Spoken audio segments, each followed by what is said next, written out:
हमने सवाल पूछा था जनता से कि क्या राजनेता बेलगाम होते हैं, जो लगातार बयान देते रहते हैं, भाषण देते हैं, अपनी जनसभाओं में एक दूसरे पर आरोप लगाते हैं, तो क्या राजनेता बेलगाम होते हैं?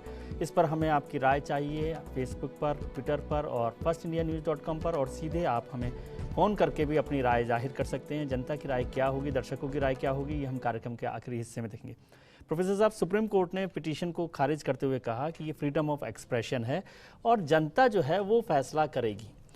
जनता का फैसला का अनुभव यह है कि जो जितना ज़्यादा बेलगाम होता है, आपकी नज़र से, आप पढ़े लिखे लोगों में प्रोफेसर साहब हैं, तो वो उतना ज़्यादा पॉपुलर लीडर होता है। और मैंने आज तक किसी ऐसे लीडर को हारते हुए नहीं देखा जो बेलगाम हो। देखिए, एक चीज़ मैं बताऊँ, कोई विशेष लीडर हो जी जो बेलगाम में से बात करता हो, जी केवल वो बेलगाम है इसलिए जनता उसको वोट नहीं देती जी। है। एक बात तो आप स्पष्ट बोल रहे हैं। ये जो इलेक्शन अभी जो घोषणा हुआ है, आप इसमें भी देखेंगे कोई कितना भी बेलगामी से बात करे, कोई कितनी भी सांप्रदायिकता की बात करे, लेकिन जनता वोट देगी विकास पे ही, जनता वोट देगी कार्य पे ही। और जब कार्य और विकास में ये जनता भी अब समझ गई है कि ये अपने हमको आकर्षित करने के लिए, जनता को आकर्षित करने के लिए इस प्रकार के शब्दों का प्रयोग करते हैं। जैसा कि पहले कहा जा चुका है कि जिसके खिलाफ आप कर रहे हो उसको उनको कहने की कोई वो नहीं है, वो जनता को ही अपने ध्यान खींचना चाहते हैं। लेकिन जब वोट में कन्वर्ट होता है तो मैं आपको कहूँ स्पष्ट रूप से, मेरे जितने भी वोटिंग बिहेवियर पे स्टडीज हुए हैं उसके आधार पर मैं ये कह सकता हूँ कि ये वोट में कन्वर्ट नहीं कर पाते हैं, बल्कि अगर वो निगेटिव के इस तरह से करते हैं तो अल्टीमेटली पार्टी को नुकसान ही होगा। जी, हमारे साथ झुंझुनू से संजय कुमार जी जुड़ गए हैं। संजय जी, आपका क्या कहना है? हाँ जी जी हाँ जी, विजय जी से बात करना जी। जी, बताइए जी। हाँ जी, मैं कहता कि जनता वोट देगी, जनता समझ चुकेगी कौन मतलब कि नेता क्या बात बोलता है। लेकिन नेता बोलते क्यों है? नेता अपना काम करना है, एक जन को चुना है जनता ने, उनको अपना नेता बना के आगे, अपना लीडर बना के आगे किया है, तो उसका काम ये सिर्फ ये है कि उस जनता के लिए काम करना, न कि राजनीति के मीडिया के सामने खड़ा होकर बातें करना या दिखावा करना। काम करना है, पब्लिक अपने टैक्स भर रही है, सब कुछ कर रही है, उसके बाद पब्लिक तकलीफ में क्यों है? जो टैक्स जाता है वो जाता कहाँ है? कम से कम एक नेता काम है कि वो इसी पैसे को वापस पब्लिक के पास पहुंचाना, उसका वो करना। राजनेता क्या है कि वो ये दिखावा क्यों करते हैं? एक पब्लिक नॉर्मल कॉन्फ्रेंस करने के लिए इतना पैसा लगा देते हैं, पब्लिक के पास पैसा क्यों नहीं पहुंचता? इसका जी शुक्रिया।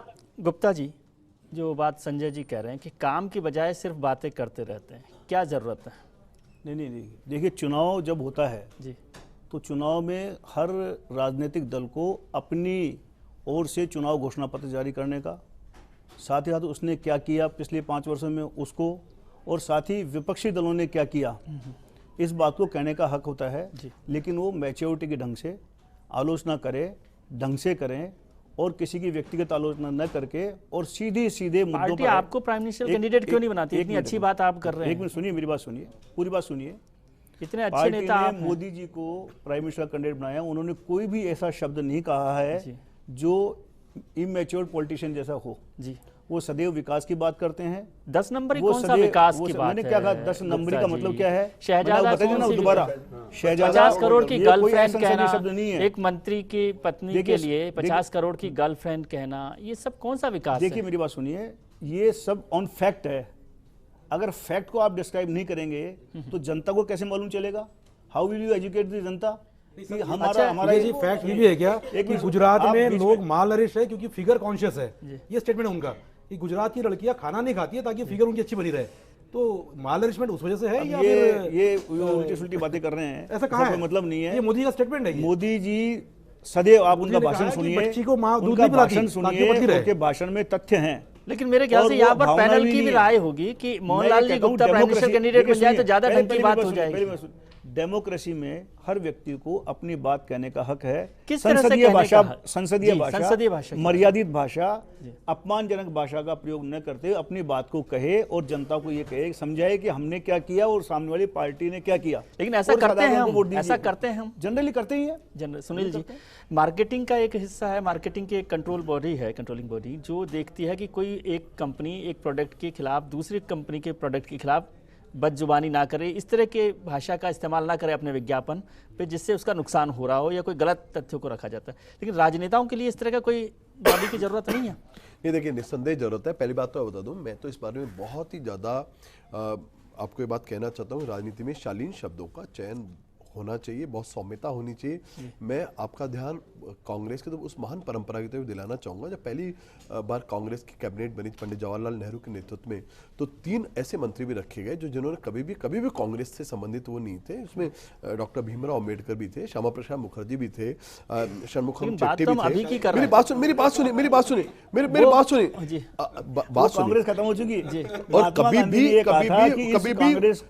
भी इस ढंग का अनर्गल प्रलाप, प्रलाप कांग्रेस की परंपरा नहीं रही है। आपको बता देता हूं पहली बात।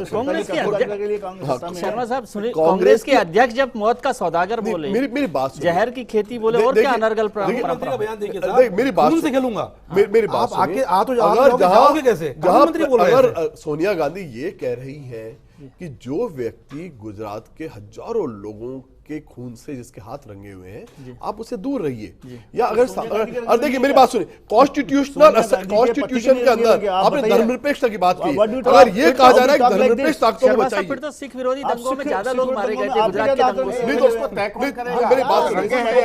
बात सुनिए, आपने तय कर देंगे ऐसी बातें दंगों में लोगों को मारा, और राहुल गांधी का स्टेटमेंट है घर में बैठा है, एचकेएल भगत को घर बैठाया गया। मेरी बात सुनिए, आप भी घर बैठा दीजिए नरेंद्र मोदी को। जैसे एचकेएल भगत का जो ट्रीटमेंट हमने किया है, आप नरेंद्र मोदी के साथ वो ट्रीटमेंट कीजिए। जो सज्जन कुमार का ट्रीटमेंट हमने किया है, वो आप नरेंद्र मोदी का ट्रीटमेंट कीजिए। जो ट्रीटमेंट हम लोगों ने जगदीश टाइटलर का किया है, वो ट्रीटमेंट आप करिए। मेरी बात सुनिए, अगर कहीं कुछ गलत हुआ है, नरेंद्र मोदी के खिलाफ सारा मीडिया, सारे लोग, कांग्रेस के लोग, तथाकथित धर्मनिरपेक्ष लोग, उन्होंने खूब मानवाधिकार आयोग में, रेलवे में, इधर उधर। मेरी बात सुनिए, मैं पहले भी मैंने बोला, हाई कोर्ट में ये वो सब दे दिया। खुद अटल बिहारी वाजपेयी कह के है ये बात, खुद अटल बिहारी वाजपेयी कह के है, सुप्रीम कोर्ट ने कह दिया उसके बाद। गुप्ता जी, न्यायपालिका करेगा या सोनिया जी करेंगे, पहले इस पे विचार वो जुडिशरी का काम है, जुडिशरी का काम है। और जब जुडिशरी ने क्लीन चिट दे दी फिर सोनिया गांधी के सरकार, इसका मतलब वो अपने आप को जुडिशरी से भी ऊपर समझती है। देखिए, मैं एक क्लीन चिट की बात कर रहे हैं, मतलब बहुत रिसेंट फिनोमेना। गुप्ता जी, बार उसके बाद भी आरोप तो लगाए जा रहे हैं सोनिया जी ने, तो भाई क्लीन चिट हो गया इसका मतलब। और मैं एक चीज और बताऊं, पड़ेगा कि जिस ढंग की हैंडलिंग होनी चाहिए थी, उस ढंग की हैंडलिंग नहीं हुई है। और खुद अटल बिहारी वाजपेयी ने इस बात को माना है, सुनील जी, रॉन्ग हैंडलिंग हुई है। एक थोड़ा सा मैं जिक्र कर दूं, गुप्ता जी मोदी विरोधियों की लिस्ट बता रहे थे, सब लोगों की लिस्ट बता रहे थे, उसमें पार्टी का नाम भी जोड़ देते ना। नहीं, मुझे पार्टी के नाम से नहीं, मतलब मोदी विरोधियों की जो लिस्ट आपने बताई, कांग्रेस के लोग हैं, धर्मनिरपेक्ष लोग हैं, मीडिया के लोग हैं, मैंने कहा उसमें पार्टी का नाम भी जोड़ देते, पार्टी में भी मोदी विरोधी लोग बहुत हैं। हाँ, तो क्या हो गया? नहीं, मैं आपकी लिस्ट को कंप्लीट कर रहा था। लोकतंत्र में विरोधी होना ही चाहिए, उसमें तो होना ही चाहिए, इसमें कोई बात नहीं। लेकिन उनकी नीतियों पर, उनके कार्यक्रमों पर पार्टी एकमत है और उनको सपोर्ट कर रही है। और उसी के साथ साथ पूरे देश में जिस प्रकार से गुजरात में विकास हुआ है, उससे अच्छा अधिक विकास करके और देश को विश्व गुरु के स्थान पर ले जाएंगे, ये हमारा संकल्प है। और मोदी आज के युवाओं की धड़कन है। युवा चाहते हैं कि देश के प्रधानमंत्री मोदी बने और वो भारत के लोगों को थोड़ी क्लास आप उनकी लीजिए ना, संसदीय भाषा के लिए थोड़ी क्लास आप लीजिए, को रोजगार दें और देश में भ्रष्टाचार को खत्म करें, विकास की गंगा बहाएं। यही इश्यू। और दूसरा इशू तो कांग्रेस वाले पैदा करते हैं, ये बताएं ना क्या कर रहे हैं, ये इसी तरह की बातें वो भी करें ना, जनता के सामने जाए तब भी इसी तरह की बातें करें ना, फिर आप क्यों उससे व्यक्तिगत हमले करने लग जाते हैं? पार्टी में भारतीय जनता पार्टी की मीटिंग बताऊं, ये किसी एक पार्टी की बात नहीं है, विकास के लिए ऑल पार्टी इस पे कंसेंसस में बदलाव हुआ है। मैं आपको कांग्रेस की बात बताऊं, वोट फॉर इंडिया की बात, महंगाई खत्म करने के लिए वोट फॉर इंडिया, भ्रष्टाचार खत्म करने के लिए वोट फॉर इंडिया, विकास करने के लिए वोट फॉर इंडिया, ये नारा भारतीय जनता पार्टी ने वोट फॉर इंडिया का लगाया है। तो अटल बिहारी वाजपेयी कैसे पहले का वोट फॉर पाकिस्तान मांग रहे थे क्या? आप ये बताइए ना, अटल बिहारी वाजपेयी जब मांग रहे थे या जब श्यामा प्रसाद मुखर्जी मांग रहे थे तब वो वोट फॉर इंडिया नहीं था क्या? तब वोट फॉर इंडिया नहीं था क्या?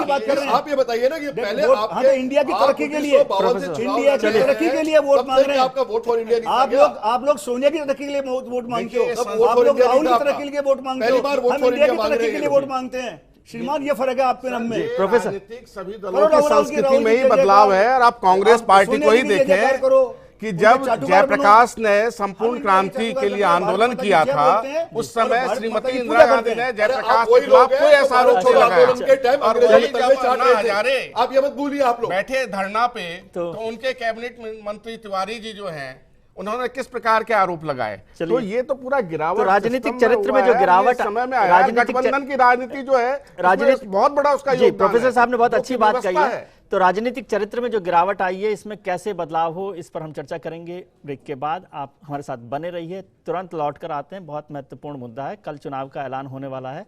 राजनेताओं की सूरत, राजनीति की सूरत और सीरत दोनों बदलने के लिए जरूरी है।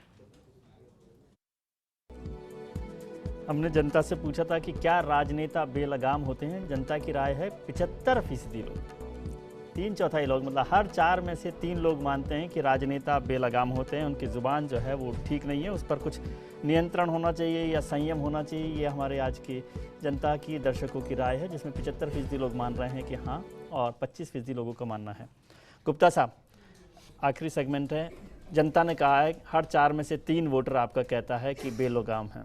क्या आपको लगता है कि कुछ बदलाव किया जाना चाहिए? कल जब चुनाव अनाउंस हो रहे हैं तो कुछ इस चुनाव प्रचार में हम लोगों को एक संयमित भाषा का जो प्रचार है वो दिखाई देगा, ऐसी उम्मीद आप कर सकते हैं? देखिए, मैंने शुरू में आपको कहा है जी कि नेता का मतलब वो होता है जो लीड करता है जनता को जी, उसका चरित्र जी ये ऐसा होना चाहिए जो जनता आचरण पे ला सके और जनता उससे प्रेरणा ले सके जी। तो फिर तो ज्यादा संयमित होना चाहिए। वैसे जनता धीरे धीरे कहते भी हैं यथा राजा तथा प्रजा हुई है जी, उसके कारण से नेताओं से निराश हो गई जी। उनके चाल चरण, चरित्र, भाषा, वेशभूषा, इन सब में बहुत विसंगतियां हो गई जी। इसके कारण से जनता का सोचना बिल्कुल ठीक है। निश्चित रूप से हम सब लोगों को मिलकर के संकल्प लेना चाहिए जी कि हम अपना आचरण ठीक रखेंगे जी, अपने नेतृत्व को ठीक ढंग से रखेंगे, अपना आचरण ठीक रखेंगे, अपना नैतिक बल ठीक रखेंगे, ताकि लोगों को हमसे प्रेरणा मिल सके जी। बहुत आज़ादी के आंदोलन में नेताओं से लोगों को प्रेरणा मिलती थी। इसी प्रकार से व्यवस्था सब राजनीतिक दलों में होनी चाहिए। और राजनीतिक दलों में आज जो कार्यकर्ता आते हैं उनकी भी ट्रेनिंग होनी चाहिए कि सत्ता के लिए नहीं भाई, जनता की सेवा के लिए आप लोग आए हो। आप केवल सत्ता और पैसा इसके लिए नहीं आए हो। राकेश शर्मा जी, आपको लगता है कि ये जो गुप्ता साहब बोल रहे हैं उसका हमें कुछ हिस्सा दिखाई देगा इन चुनावों में? बिल्कुल ऐसा नहीं, ऐसा लगने वाला नहीं है, क्योंकि ये अब तक नहीं हो पाया है। तो ये मुद्दों पे आधारित तो बात कहाँ करेंगे? जहाँ आपको बात करनी है आम जनता की, भ्रष्टाचार को आप लेके बात कर सकते हो आप, लेकिन ये व्यक्तिगत हमला, जैसे एक किसी पार्टी के व्यक्ति ने उसके खिलाफ कुछ कह दिया तो फिर दूसरे दिन वो उस पार्टी का उसके खिलाफ आपको उम्मीद नहीं है कि कोई बदलाव होगा? ऐसा लगता नहीं है कि ये कुछ करने वाले हैं। डॉक्टर राकेश पारेख, हम तो होपफुल है क्योंकि देश की राजनीति बदल रही है। होपफुल आपको नहीं होना, आपको तो करना है ये। नहीं, बिल्कुल होगा। होपफुल तो हमें होना है। कि कुछ बदलाव होने जा रहा है, लेकिन राजनीति देश की बदल रही है और ये बदलाव भी आएगा। और मैं ये मानता हूँ कि इसके लिए अकाउंटेबिलिटी होनी चाहिए। यदि कोई केंद्र सरकार में बैठे हुए मंत्री गैर जिम्मेदार बयान देते तो एक्शन होनी चाहिए। यदि कोई गोपीनाथ मुंडे साहब ये कहते कि मैंने 8 करोड़ खर्चा कर दिया चुनाव में, तो उन पर कार्रवाई होनी चाहिए। जब कैमरे पे कह रहे हो आप, तो ऐसे अगर कुछ होता नहीं है तो फिर उनका बेलगाम होना वाजिब है। लेकिन जब आप कह रहे हैं तो पहले आपकी पार्टी भी ये शुरुआत करे। फिर जब आप खुद कह रहे हैं आप किसी पार्टी के सदस्य हैं तो आप शुरुआत करें पहले। अगर हमारी पार्टी में ऐसा होता है तो हम कोशिश करेंगे निश्चित तौर पर कि अपनी जुबान जो थोड़ी ठीक रहे, कंट्रोल। शर्मा साहब, सुनील शर्मा साहब, ये बात एक है, राजनीति में शालीनता और सौम्यता निश्चित रूप से होनी चाहिए और नेताओं का आचरण निश्चित रूप से अनुकरणीय होना चाहिए। और मैंने जो शुरू में बात बोली थी कि लोगों को पॉलिटिशियन के बजाय लीडर होना चाहिए। आने वाली नस्लें हमसे क्या प्रेरणा ले, हमें इसको लगातार देखना चाहिए। मेरे साथ साथ एक बात और भी आपको मैं कहना चाहूंगा, जो इस पक्ष का एक दूसरा पक्ष भी है कि कहीं ना कहीं टीवी चैनल्स और पत्रकारिता को भी, मैं क्षमा कीजिएगा, मैं विनम्रतापूर्वक माफी मांगते हुए कहना चाहता हूं कि वो भी टीआरपी बढ़ाने के लिए उन चीजों को आउट ऑफ कंटेक्स्ट भी बहुत बार प्रस्तुत किया जाता रहा है। देखिए, रोको मत जाने दो को 3 ढंग से बोला जा सकता है। रोको मत जाने दो, रोको मत जाने दो। तो कहीं ना कहीं टीवी चैनल्स भी अपने आप को सेंट्रलाइजेशन करने के लिए आज भी इस कार्यक्रम की चर्चा की वजह ये रही कि सुप्रीम कोर्ट ने इस पर आपको बताया तो नहीं, मेरी बात सुनिए, बहुधा ये होता आया है कि ऐसे लोगों जिन लोगों का बहिष्कार किया जाना चाहिए। अगर कोई भी ढंग का अगर पॉलिटिशियन अगर कोई अब्यूजिव लैंग्वेज बोलता है, कोई ऐसी लैंग्वेज बोलता है जो कि उसको एजुकेट करने की जगह उससे अब्यूज किया है। देखिए, पॉलिटिकल पार्टियां अगर एजुकेट कर रही पब्लिक को वहां तक तो वेलकम है, बट अगर वो अब्यूज कर रही है तो सर्टेनली वेलकम नहीं है। क्योंकि हमारे यहाँ किसका बहिष्कार करें? सोनिया जी का करें, मेरी बात सुनिए, देखिए मेरी बात सुनिए, लालू जी का करें, अक्रॉस ऑल पार्टी, मेरी बात अक्रॉस ऑल पॉलिटिकल पार्टीज इसको आप हमें इस प्रॉब्लम को थोड़ा पॉलिटिकल पार्टी लाइन से ऊपर उठकर सोचना पड़ेगा, बिल्कुल निश्चित रूप से ऊपर उठकर सोचना पड़ेगा। और जहां भी अगर किसी भी व्यक्ति ने अगर अब्यूजिव लैंग्वेज इस्तेमाल की है तो उसको मीडिया भी उसको बायकॉट करे। क्योंकि मेरी अंतिम बात खत्म करके, क्योंकि हमारे यहाँ जो फ्रीडम ऑफ एक्सप्रेशन है वो एब्सोल्यूट नहीं है, आत्यंतिक नहीं है, उस पर कहीं ना कहीं अंकुश होना चाहिए। और अगर इंटरनल अंकुश हो, सबसे अच्छी बात तो ये कि हम खुद के रेगुलेटर खुद बने, और अगर खुद के रेगुलेटर खुद नहीं बनते तो मीडिया को भी इसमें सकारात्मक दृष्टिकोण रखते हुए उन लोगों को कम से कम उन चीजों को प्रतिबंधित किया। प्रोफेसर साहब आखिरी बात आप। देखिए, मैं शर्मा जी के इस बात से सहमत नहीं हूं कि टीआरपी बढ़ाने के लिए पहले आपने कहा तब दिखाया गया जी। थोड़ा हो सकता है 19-20 करके तोड़ मोड़ के भी दिखाया जाता है। हाँ। सबसे बड़ी बात है, मैं आपको गांधी, मैं उस पर आपत्ति इसलिए नहीं कर रहा क्योंकि जब मुझ पर बात कही गई हो तो उसका नहीं, मैं तो आपके नहीं, एक सामान्य उसके मैं बताऊं, गांधी की हिंद स्वराज जो कि 1909 में लिखी गई थी, गांधी ने इस पार्लियामेंट्री फॉर्म ऑफ गवर्नमेंट का बड़ा विरोध किया था। और ऐसे गांधी जैसा व्यक्तित्व, बांझ और वैश्या जैसे शब्द का प्रयोग उसने किया था। गांधी, आप ऐसा मत सोचिए, गांधी बहुत सोच समझ के उसने उस शब्द का प्रयोग किया था। और जब उनको काफी प्रेशराइज किया गया, नेक्स्ट टाइम जब वो रिराइट कर रहे थे तो उन्होंने कहा चूंकि आप महिला लोग कह रहे हैं तो मैं इस बात को ध्यान में रख के सैद्धांतिक रूप से मेरा आज भी वही मानना है। अब बात यह है, वो तो स्वीकार कर लिया गया है, अब उसको तो अपन बदल नहीं सकते हैं तत्काल। अब प्रश्न ये है कि राजनीतिक दल कितना इसको रोक पाएंगे, मुझे इसमें संदेह। जनता ही इसको सुधार सबक सिखाएगी, तभी हम में सुधार होगा राजनीतिक दलों में, मेरी ये मान्यता। चलिए, बहुत बहुत शुभकामनाएं भी चुनावों के लिए। हमारा लोकतंत्र का महापर्व शुरू होने वाला है कल से, उसके लिए आप सभी लोगों को बहुत शुभकामनाएं। और जैसे प्रोफेसर साहब ने कहा कि जनता सुधारेगी, वैसे बेहतर है, जैसे सुनील शर्मा साहब कह रहे थे और गुप्ता साहब कह रहे थे और राकेश जी भी इसी बात से सहमत थे कि खुद सुधर जाएं तो सबसे बेहतर है। और एक संयमित जुबान का इस्तेमाल हमें इन चुनाव प्रचार में दिखेगा। इसी शुभकामनाओं के साथ आज बिग फाइट में इतना ही। कल फिर हाजिर होंगे नए मेहमानों के साथ, नए मुद्दों के साथ। तब तक के लिए खुश रहिए और चलते चलते एक हंगामा देखिए।